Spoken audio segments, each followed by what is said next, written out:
surrender is not being in resistance to what is. That the moment, we've talked about this before, but probably nothing we haven't talked about. But I've said it before, it's not right. But the moment we're in resistance to something, we're in separation. It's happening, so we might as well surrender to it, right? So when we're in resistance, resistance equals separation. And when we're in separation, we're cut off from others, from our higher wisdom self, from the world in general, and we're totally then caught up in the world of form, ego, and all of that, right? So that is definitely something we can practice.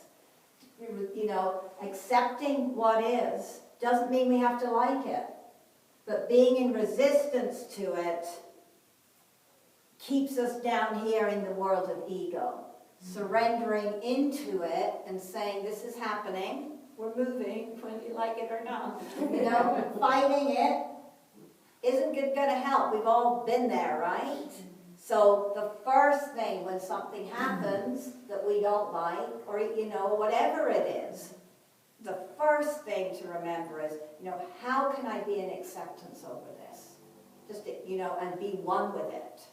And how do we do that? You know, we trust that everything is unfolding. We trust in the spiritual principle that says there's a divine life, there's a power for good that is always working for our highest and greatest good.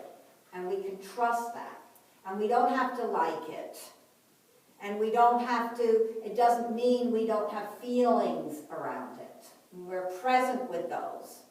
And because we have one foot on earth and one foot in heaven, right? So we are going to have feelings around it. Because once we reach that space that Eckhart Tolle is in now, this is what I call the St. Teflon space, where nothing affects you, everything slides off, right?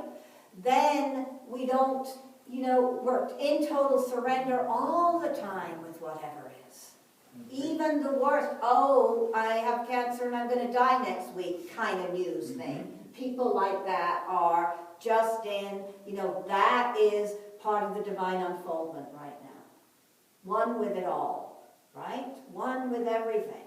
So again, it's acknowledging that we're human and we're divine. So the divine part of us, the unmanifested part of us, can immediately go into acceptance. We can make that a choice right now. All right, no matter what goes on in my life, I'm going to start with not resisting it, with accepting that it's happening.